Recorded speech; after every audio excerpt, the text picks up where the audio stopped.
We love Let's get it popping, man. Yeah. We back at it. Another interview for your head top. It's your boy Friday Ricky Dread over here at Utopia Studios. Before I get into it, I want to give a big salute to the sponsors. Big salute to the sponsors, Diamond Club. That's the sign that you see right there. They got delivery all over the GTA.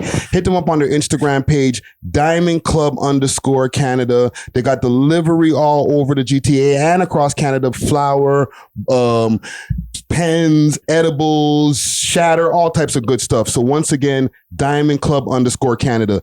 And if you need that blem, hit up Steaming Hot Grabber. Okay, they got that red rose grabber, they got that red herring grabber, even peanut butter grabber, all types of flavors. Hit them up on their Instagram page, Steaming Hot Grabber. Use the code We Love Hip Hop and receive a discount on any order.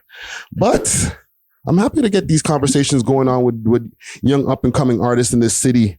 I feel like when I do one of these interviews, I get to catch people early before y'all get too big and busy and blown up to, you know, come back and check on the old man. You know what I'm saying? So I'm trying to get in early right now.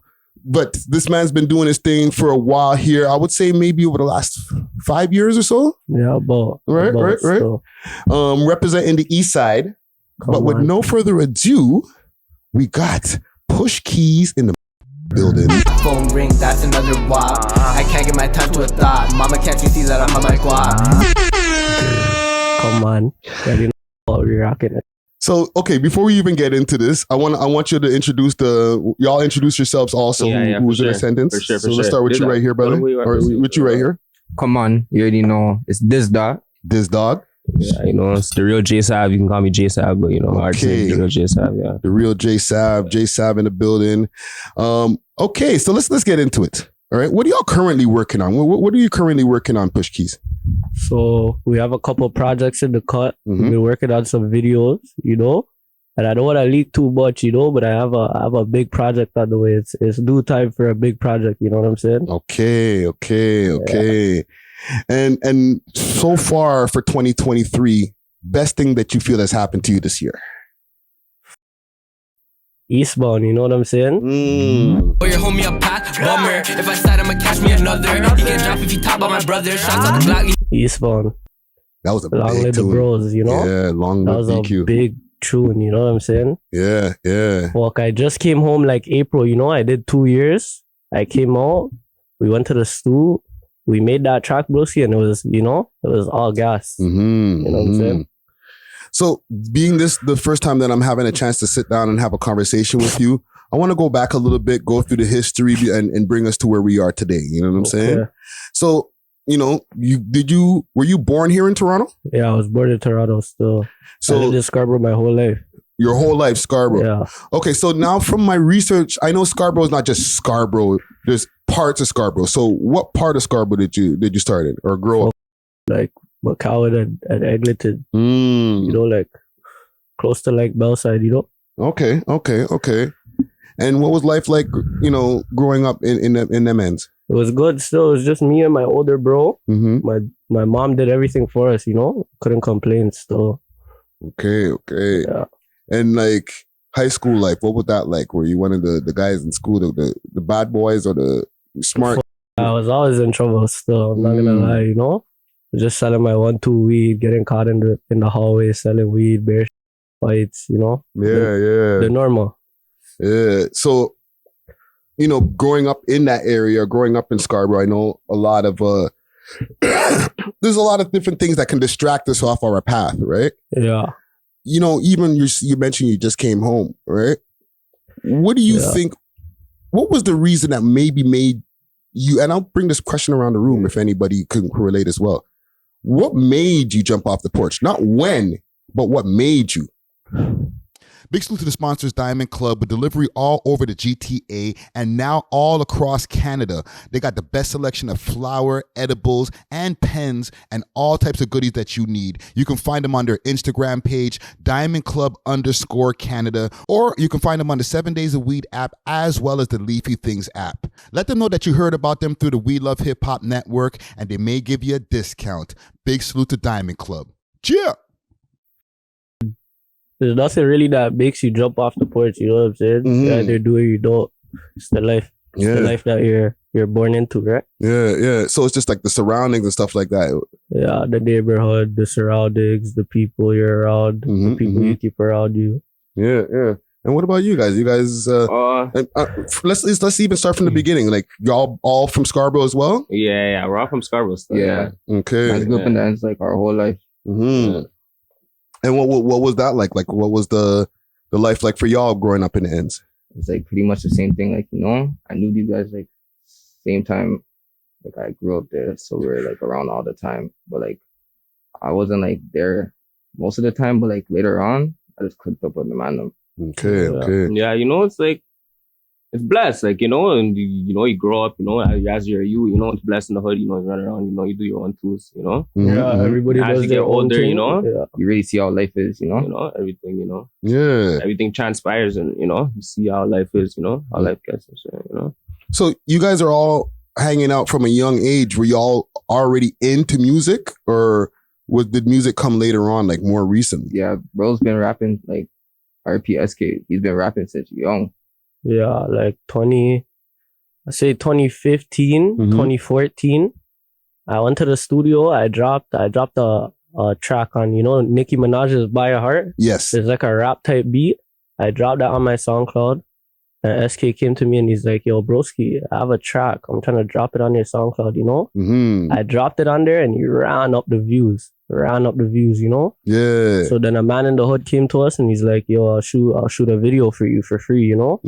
So man, I'm like, let's try a thing, you know? He shot a video and it went up, you know? Yeah. It went up still. And then after that, man, I'm kind of took a break to like, this music shit's expensive, you know? It is. So man, I'm like, we can't just drop and then leave the fans waiting, you know? We have to reevaluate, you know what I'm saying? Yeah. So is that between Bussin'? Because I see on your YouTube channel, Bussin' was your first video that you dropped, but then there was a 2-year gap of time in between the next video. Yeah. So basically, after SK dropped Trappin', like a year later, I dropped my first video. I shot that on my 19th birthday, you know what I'm saying? Okay. We shot that video. The cameraman took like 7 months to send the video. What? Fam. Yeah, like 7 months, wallah. It's crazy, fam. And then he told me, he's like, yo, I'll shoot you a free video because I took so long. I'm like, nah, it's not even that. Just be honest with me, you know? Yeah. Shot a free video, broski. I didn't even get that. You know what I'm saying? So wait a minute. The second video that he shot for you, you guys never got the video back? I never got the vid, broski. To this day, I still never got the vid. I'm not trying to name any names, you know what I'm saying? That person knows who he is, boy. Wait a minute, hold on. Bro, I don't want to leave that yet. Yeah, is it a poppin' video director in the city? Like somebody that does a lot of videos for other people? I'm not saying that out the person. Not anymore, you know? Not anymore. He used to do his thing, though. He used to do his thing, you know what I'm saying? You say grand opening, grand closing. Yeah, you know what I'm saying? So what was the reason for the 2-year hiatus? So basically, after I waited for like 3 months for that video, I got knocked. You know what I'm saying? I was on Housey. My surety wasn't able to bring me out during COVID time. You know what I'm saying? Yeah. So, you know what I'm saying? COVID happened. And then when I finally got off Housey, I shot my next vid. That was Judo. I dropped that on 6 Buzz and that was like the 2-year break, you know? And then I came back and I was trying to be consistent. After that, I dropped Moonwalk. Then I dropped Demons. Then I dropped Eastside. I dropped a video with Young Pro and then I got knocked again and I just came home from that bit. Wow. So I've asked this question to other artists even when it comes to like getting knocked and stuff like that. What is it like having to like come back? Like what's the thought process of restarting when you come home? Because it's like a restart every time you come home. You know what I'm saying? Honestly, broski, it depends. It depends on how you do your time in there, right? Like if you're doing good time, you're on the phone, you're not missing all, you're updated. It's not like you miss too much. Yeah.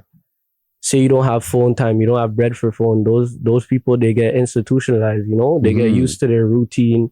They come out, they don't really know what to do. But the whole time I'm in there, I'm not praying like when am I gonna get out? I'm praying what I'm gonna do when I get out. You know what I'm saying? I'm planning. I'm riding in there every day. You know what I'm saying? I came out. I went straight to the stool. I think I took like 2 weeks for myself to, you know, enjoy life and bomb right to the stool. Right back at it. You know what I'm saying? We made that track. We made Eastbound. Bomb. Dropped that right away. Yeah. Right away. So even like with being inside, right? Yeah. What's I'm gonna ask a 2-part question. What's one of the worst parts about being in there? But what's one thing that it could teach you? Utopia. An imagined place or state of things in which everything is perfect. But here at our Utopia, nothing is beyond your imagination. We offer an enhanced recording experience located in Eastern Toronto. With professional quality recording, mixing, and mastering, we believe that every artist deserves an experience nothing short of utopia. To experience your own state of utopia, visit utopiarecords.ca to lock in your time today.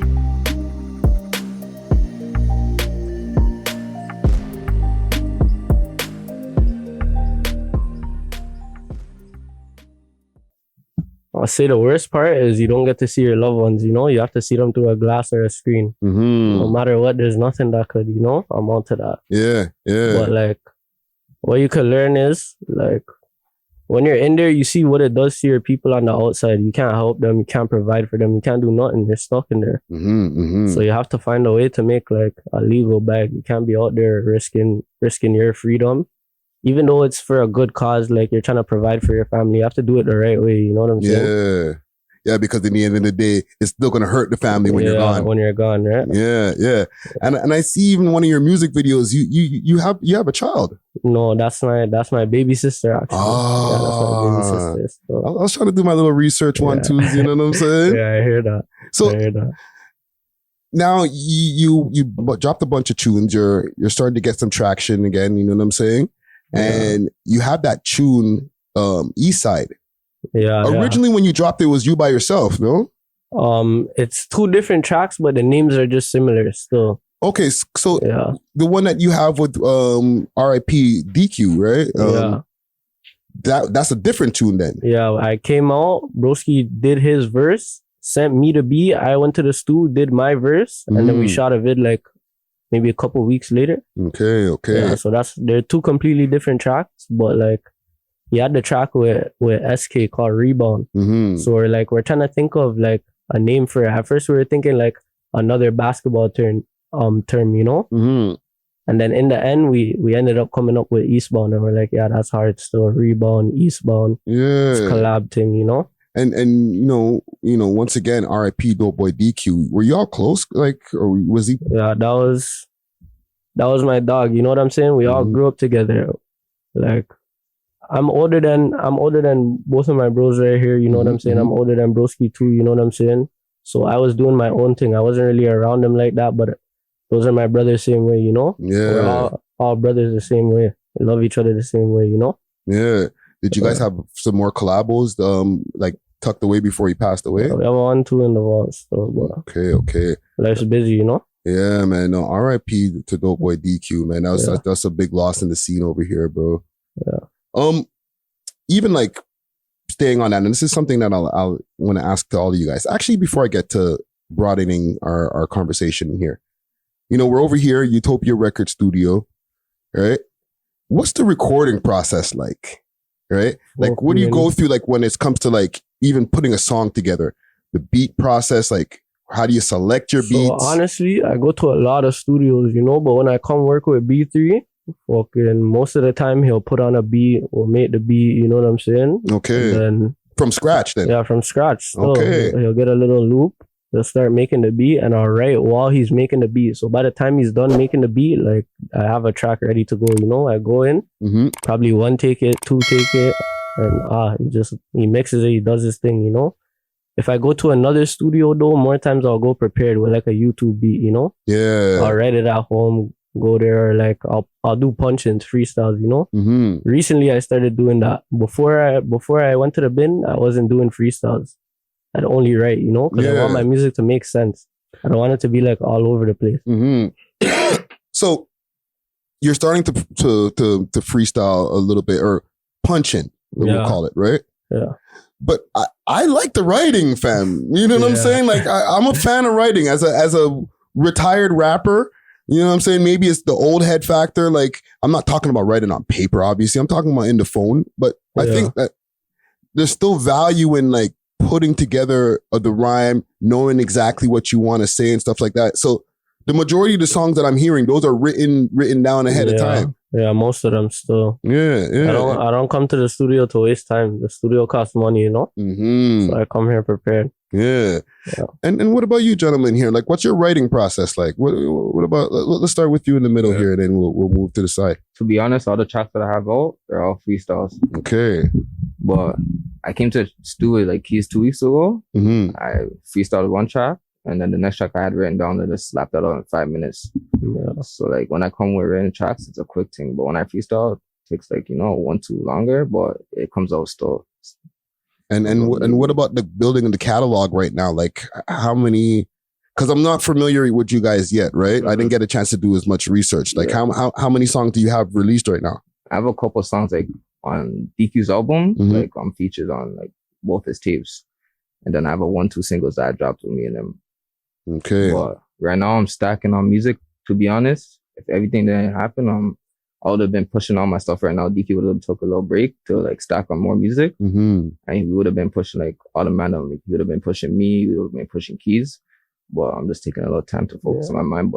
But to slap out bare music, bare tapes, good job, bare vids. Good. Yeah.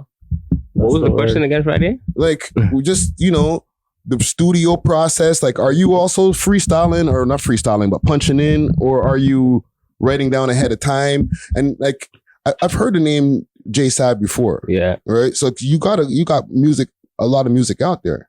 Yeah, you can say that still, yeah. Or a good amount of music. Good amount, yeah. At first, when I first started rapping, actually, Broski KEYZ brought me to the studio for my first time. KEYZ is the connection here. Yeah. So he brought me to the studio for my first time. I made my first track with KEYZ. Mm. I wrote that down. Ever since then, like, all the tracks that I have from like a year ago, 2 years ago, those are all written down. But I also went to jail too. Like a year ago, maybe 2 years ago, a year and a half ago. Yeah, I went to jail a year and a half ago, and after I came out, everything was different. Like how these guys were rapping, it was different than when I was, before I got knocked. Yeah. So I see them, going in the studio and just punching in. So like I just started punching in, and like every track that I have now, all my new tracks, they're all like punch-ins. Like I didn't even like write it down. Yeah. Okay. And just to broaden the conversation, like I was saying before, right? And this is for all of you guys, right? Do you think that being a rapper is a dangerous job, and why? Big salute to Steamin' Hot Grabba with a variety of different grabba flavors and dispensers. They got red rose grabba, that red herring grabba, and peanut butter. Hit them up on their Instagram page, Steamin' Hot Grabba, and use the code WeLoveHipHop and receive a discount on your order. Again, you can find them on Instagram, Steamin' Hot Grabba. Now let's get back to the show. Cheer. If so. It's not really dangerous. It's what you do around your rapping. You know what I'm saying? Mm-hmm. Because, once again, RIP to the brother DQ. And there's so many other rappers who have passed in the city, in the States. It's like, it's almost like, fam, like, you got to get some kind of health insurance to be a rapper or something. You know what I'm saying? Yeah. Not really, though. If you really take it in, like, people die every day from different causes. Mm-hmm. It's like, policemen, they risk their life. Fucking fire people, they risk their life. You know what I'm saying? Yeah. Just putting your face out there. I guess people have hate for you, right? Mm-hmm. Doesn't mean being a rapper is a dangerous job, right? Yeah. You also gotta know what you're doing, Like, yeah, RP to the bros, Mm-hmm. People just hate for no reason and like, trying to chase clout or like, get a name, like crash out. Yeah. Even like with getting recognized and stuff like that, I noticed like with myself as the podcast has started growing over the years, you know what I'm saying? I'm going to buy a pack of backwoods or something, or I'm at the Timmy's and it's like, a lie. That's you? Yeah. I'm still kind of bummy about it. Even though I'm like 7 years in, I'm still like, I'm cool. Like I don't run away or anything like that, or, start looking like I'm going to smack somebody in the side of the head or anything, but I still get a little bummy. What about you guys? How do you guys deal with, when you recognize, like a fan recognizes you from the music video or whatever? Fuck it gets like that. They say they see me, the little kids, they see me, they're like, yo, you're Push KEYZ. I know that track, Eastbound. I know that track, Revenge. You know, they go crazy, you know? Yeah. To be honest, like people who know me, like they know me. So like, I don't really get bummy. So I know who like is approaching me. Like, you know? Yeah. But like, even people know me, like, even people who want to harm me, like they know me. Like, I don't show my face, so random people don't just approach me. Like, you know, just stay to myself, you know? Yeah. Because music's like entertainment purposes only. So like, I'm just doing this for entertainment. Yeah, shit. Yeah, you don't, you know, you're out there eating, having dinner with your girl or something, and then all of a sudden, like, yo, because it's one thing to be like the local youths or whatever, but I'm talking about like I get guys with all gold grills, I got jail slippers still on coming up to me, like. Well, it depends on how they approach you, right? Yeah, that too. It all depends on how they approach you. You know Yeah. No, big time. Nah, but I be kick up in the restaurants, all that. I be kick up. Yeah, you just gotta know, like, you know where you're going in. Yeah, you know the spots. spots. The discreet location. You go to the you go to the spot. Yeah, you gotta be selective. And you know, rap as a career, right? Yeah. What do you want specifically from rap as a career? Like, is it like using it as the catapult to other things? Or like how Drizzy just taking it to the end, just being a rapper all the way to the top of the totem pole, fam? Honestly, fam, since young, I always like making music, you know, or listening to music and that. So I'll do it forever. Even if I don't blow up, like I always make music. It's something I love to do. You know what I'm saying? Yeah. It's not for the views. It's not for the money. You know what I'm saying? The money helps for take my family out, take my friends out. You know, put them on too. Other than that, like it's just something I love to do. Right? Growing up, people would tell me like, "Yo, that's actually good." You know, I never used to have the confidence, but once you start hearing everybody say it's good, like you have to do something with it, right? No, that's real talk right there, fam. I actually I like that answer there because a lot of people are just looking for the quick check. What about y'all? Like, what do you want from rap as a career? To be honest, I just want them to like, you know, hear like, you know, my story, you know. I want them to hear like, you know, what like, you know, what I actually go through, and like, you know, if the money comes with it, like Dorsey said, you know, the money's the least, but if the money comes with it, then, you know, it's a little add-on. But, you know, I just want them to hear my story, our story, because, you know, we're all going through it. And, you know, yeah, so to be honest, I like doing music. People always tell me, you know, keep going, you know. I always tell myself, keep going. So, like, you know, that's just what I'm going to do. That's what we're going to do. Yeah. To be honest, since young, just like, you know, watching bro, like, you know, just do music, like, you know, he used to be a DJ and all that. So he's been loving music from young. He can make his own like beats, mix all of that. So just watching him love something. Yeah. And like me and him were just pushing a dream. So watching him and SK cooking the stew and all of us make bangers, like, you know, just gotta finish what they started. Yeah, no doubt. Gotta finish what they started. Yeah. Who else is gonna do it, right? That's us. No, man. Man. Yeah, man. Listen, man, I just wanted to get like a quick introduction, you know what I'm saying? See what's going on, because I see that everybody's right now, like I said in the beginning of their careers, you know what I'm saying? I want to catch y'all early before, you know, y'all start moving around. You're on the red carpets everywhere and stuff like that. You know what I'm saying? Not answering my DMs no more and you know what I'm saying? It's perfect timing because I'm not gonna lie, 2024, it's up. Yeah, that's what I want to know. Like, what's the plans now? Like, what's next? What do you guys got coming up and what's in the vault? I'm dropping a video on January 1st, 5 p.m. You know what I'm saying? Okay. 5 p.m. January 1st. Okay. The man them. I have a visual dropping, I don't know when, but they have to stay tuned for that because when that drops, it's gonna fuck up the sheets, I'll tell you that. 1,000%. Yeah. And I have my own video coming out too, still, for my first solo. Yeah, so it's gonna be mod before I preview my tape for the bros. Yeah. So like, you know, and then like after that tape, I'm already have a next tape rating, bro. I'm gonna have bare visuals stacked up. Yeah. So imagine just gonna be working out 2024. Okay. Okay.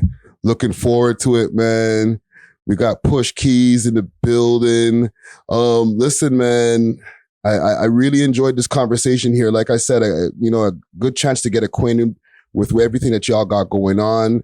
One thing before I get out of here, I want to give a big salute to my sponsors once again. You know what I'm saying? Big salute to my sponsors, Diamond Club. Okay, they got delivery all over the GTA and across Canada. Hit them up on their Instagram page, Diamond Club _Canada, and Steamin' Hot Grabber. Hit them up on their Instagram page, Steamin' Hot Grabber. Yo, I want to take us out here with Revenge. That's a big one. So, RIP by Hobie SK, you know what I'm saying? Let's get it. RIP SK.